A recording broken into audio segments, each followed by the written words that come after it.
درود و سلام خاتم النبین حضرت محمد مصطفیٰ صلی اللہ علیہ وسلم پر اور ان کی آل پر۔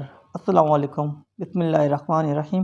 دوستو، آج کی اس ویڈیو میں ہم آپ کو غوث پاک حضرت عبدالقادر جیلانی کی زندگی کے ایسے دو دلچسپ واقعات سنانے والے ہیں جن کو سن کر ہر ایک مسلمان کا ایمان تازہ ہو جائے گا، اور آپ کو یہ بھی پتہ چل جائے گا کہ اس دنیا میں اتنے بڑے سخی انسان گزرے، کیا وہ حضرت غوث پاک شیخ عبدالقادر جیلانی کا مقابلہ کر سکتے ہیں یا نہیں۔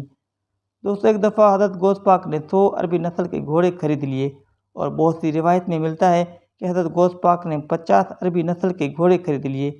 آپ کے مرید بھی بڑے حیران تھے، کیونکہ حضرت غوث پاک کو ان 50 قیمتی گھوڑوں کی بالکل بھی ضرورت نہیں تھی۔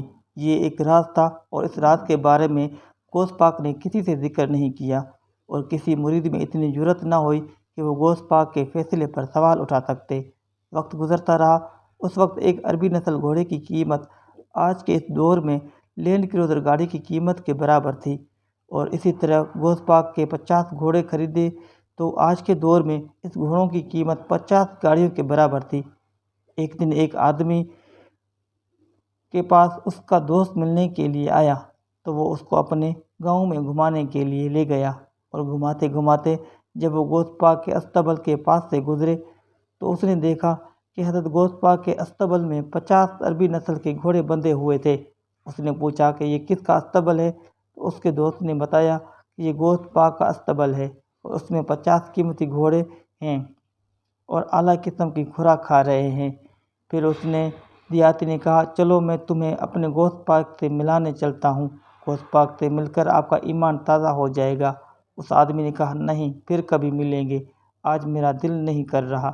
شاید اس کا مزاج ہی کچھ الگ تھا، یا پھر وہ حضرت غوث پاک کے بارے میں نہیں جانتا تھا۔ ایک دو مرتبہ پھر دیہاتی اپنے اس دوست کو لے کر غوث پاک کے استبل کے پاس سے گزرا، تو اس دیہاتی نے کہا، چلو میں تمہیں غوث پاک کے پاس لے کر چلتا ہوں۔ تو پھر اس نے منع کر دیا اور کہا، ابھی میرا دل نہیں کر رہا۔ وقت گزرتا رہا اور وہ آدمی اپنے گاؤں واپس چلا گیا۔ اچانک اس آدمی کی طبیعت خراب ہو گئی۔ اس نے اپنے گاؤں کے چھوٹے موٹے حکیم سے علاج کروایا، لیکن اس کا کوئی بھی بہتری نہ آئی۔ تو اس کو خبر ملی کہ جس گاؤں میں وہ پہلے جا چکا ہے، اسی گاؤں میں بہت بڑا حکیم رہتا ہے جو ہر قسم کے مرض کے بارے میں جان لیتا ہے۔ اس آدمی نے سوچا کہ اپنے دوست کے گاؤں چلا جاتا ہوں، اپنے دوست کو ساتھ لے کر اس حکیم کے پاس جاؤں گا اور اس کے پاس جا کر اپنا معائنہ کرواؤں گا۔ آخرکار ایسی کون سی بیماری ہے جو ٹھیک ہونے کا نام نہیں لے رہی۔ وہ دوست کے پاس پہنچ گیا، اور وہ دوست اس حکیم کے پاس اس کو لے کر گیا۔ جب حکیم صاحب نے اس کا معائنہ کیا تو حکیم صاحب نے کہا کہ تمہارے جگر میں ایک ایسی بیماری پیدا ہو گئی ہے جس کا علاج ناممکن ہے۔ اس آدمی نے کہا، حضور، جوانی کے دن ہیں، زندگی کس کو کوڑی ہوتی ہے، آپ بتائیں کہ آخر اس کا کوئی تو علاج ضرور ہوگا۔ تو حکیم صاحب نے کہا، اس کا صرف ایک ہی علاج ہے کہ تم ایک عربی نسل کا گھوڑا لے آؤ، اور اس گھوڑے کا جگر نکال کر اس کو آگ پر پکا کر کھاؤ، اور اسی طرح ہر روز تم 50 دن تک ایک ایک گھوڑا ذبح کرو، اور اس کا جگر نکال کر 50 دن کے بعد ہی تمہاری یہ بیماری تمہارے جسم سے ختم ہو جائے گی۔ یہ سن کر اس آدمی کا سر زمین پر جا لگا کہ میری اوقات تو ایک عام سا گدھا خریدنے کی نہیں، تو میں عربی نسل کا گھوڑا، اور وہ بھی 50، کیسے خرید سکتا ہوں۔ تھوڑی دیر پریشانی کی حالت میں بیٹھنے کے بعد اس نے اپنے دوست کو کہا، جس دوست نے اس غوث پاک کے پاس جانے کے لیے کہا تھا، اس نے کہا کہ تم مجھے غوث پاک کے پاس لے جا چلو۔ غوث پاک کے پاس 50 گھوڑے ہیں، تم نے کہا ہے کہ وہ اتنے سخاوت مند ہیں، لہذا وہ مجھے 50 گھوڑے دے دے تو میری جان بچ سکتی ہے۔ اس کے دوست نے کہا، تم پاگل ہو گئے ہو، 50 گھوڑے اور وہ بھی عربی نسل کے، تم جانتے ہو کہ وہ کتنے مہنگے ہیں۔ تو اس نے کہا، تم میرے ساتھ غوث پاک کے پاس چلو، میں حضرت شیخ عبدالقادر جیلانی کے پاؤں میں پڑ جاؤں گا، ہاتھ باندھوں گا، اس کے آگے گڑ گڑاؤں گا، اس کو اپنے اللہ اور رسول کا واسطہ دے کر میں اس سے 50 گھوڑے مانگ لوں گا۔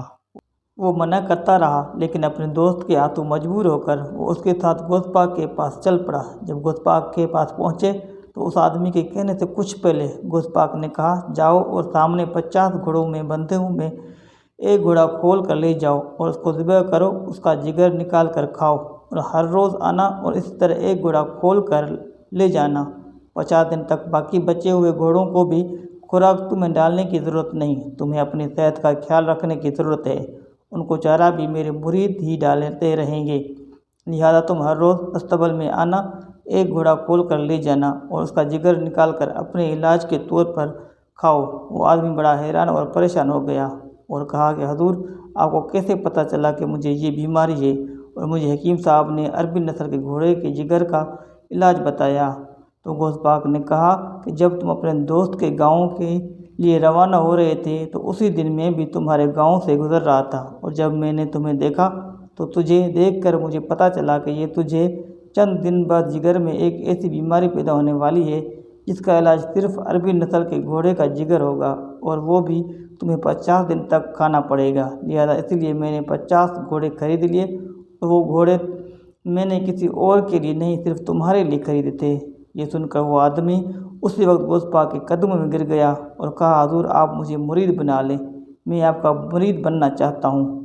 تو غوث پاک نے ایک خوبصورت جملہ فرمایا کہ اے نوجوان، مرید اپنے پیر کو بغیر آزمائے بن سکتا ہے، تم نے تو مجھے آزما لیا، اب تم میرے مرید نہیں بن سکتے، لیکن یہ 50 گھوڑے میں نے تمہارے لیے خریدے، جاؤ اور اس کو کھاؤ اور تم صحت یاب ہو جاؤ گے۔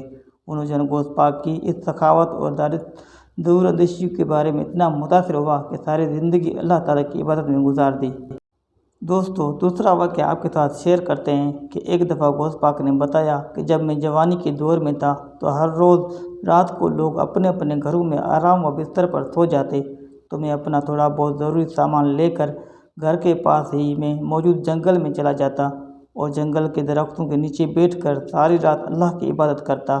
وقت گزرتا رہا، ایک رات میں نے ایک درخت کے نیچے بیٹھ کر اللہ کی عبادت کر رہا تھا کہ اچانک اس درخت کے اوپر اتنی زیادہ روشنی چھا گئی جو میں نے پہلے کبھی نہیں دیکھی، اور اس کے بعد ایک آواز آئی کہ اے میرے بندے، تم نے میری اتنی عبادت کی کہ اب میں نے تجھ پر اپنے سارے فرض معاف کر دیے۔ یہ سن کر غوث پاک نے کہا، لا حول ولا قوت الا باللہ العلی العظیم، پھر کہا، اعوذ باللہ من الشیطان الرجیم، بسم اللہ الرحمن الرحیم۔ غوث پاک کو پتہ چل گیا کہ یہ شیطان ہے، کیونکہ اللہ تعالیٰ نے اپنے فرائض کو اپنے نبیوں پر معاف نہیں فرمائے تھے، تو پھر مجھ پر کیسے ہو سکتے ہیں؟ پھر اس شیطان نے کہا، غوث پاک، تمہاری قسمت اچھی ہے کہ تمہیں تمہارے علم نے بچا لیا۔ شیطان نے سوچا کہ اب دوسری بار غوث پاک کو بہکا لوں گا، تو غوث پاک نے کہا، نہیں نہیں ملعون، مجھے میرے علم نے نہیں بلکہ میرے اللہ نے بچا لیا، تیرے علم نے تو تجھ جیسے ابلیس کو بھی نہیں بچایا تھا، تو پھر علم انسان کو کیسے بچا سکتا ہے؟ بڑے بڑے علماء کو دیکھا، ان کے پاس بہت علم تھا لیکن وہ پھر بھی گمراہی میں چلے گئے۔ اگر علم انسان کو بچاتا تو وہ پھر کبھی گمراہی میں نہ جاتے۔ یہ سن کر شیطان نے کہا، میں شیطان ہوں اور میرے پاس انسان کو بہکانے کے لیے 70 داؤ ہوتے ہیں، اور میں وہ کوئی بھی داؤ اپنا استعمال کر کے انسان کو بہکا سکتا ہوں۔ تو حضرت غوث پاک نے ایک جملہ کہا تھا، جو بندے اللہ کے ہو جاتے ہیں پھر ان کو کوئی بہکا نہیں سکتا۔ یہ سن کر شیطان بھی سمجھ گیا اور اسی وقت وہاں سے بھاگ گیا، اور اسی طرح غوث پاک نے اللہ کی مدد سے اس شیطان کو خود کو بہکانے سے بچا لیا تھا۔